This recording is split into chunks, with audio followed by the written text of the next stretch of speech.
public spoke and Sony Pictures listened. The Interview is coming to selected U.S. theaters on Christmas Day. Sony was hit with a firestorm of criticism after it canceled the release of the controversial comedy about the assassination of North Korea's leader.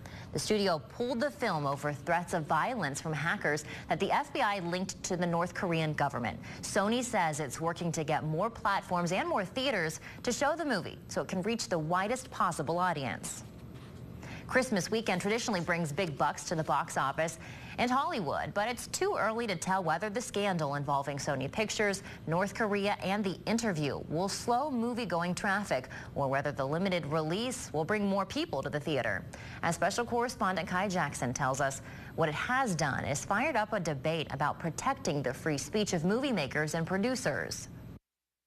The First Amendment in the Bill of Rights is seen by some as one of the most sacred of our constitutional rights.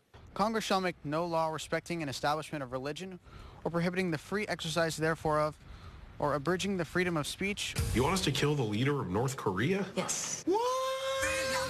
It's communism versus constitutional rights after some movie theaters pulled the film titled The Interview.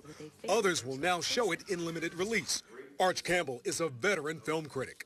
Is it a good idea to really suggest assassinating a world leader, even in a comedy?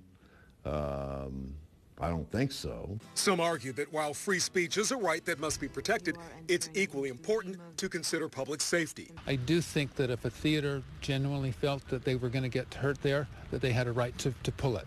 Some legal experts believe this could be the beginning of trampling on other constitutional rights of filmmakers. What North Korea has learned is that they can stop a movie. It was made for a purpose and it didn't have any bad intentions. Is shelving a film really an issue of blocking free speech in America?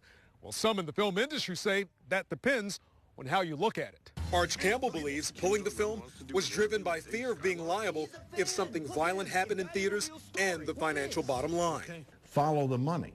If they couldn't get their money back, they weren't going to release it. To assemble and to petition the government for a redress of grievances. Kai Jackson reporting.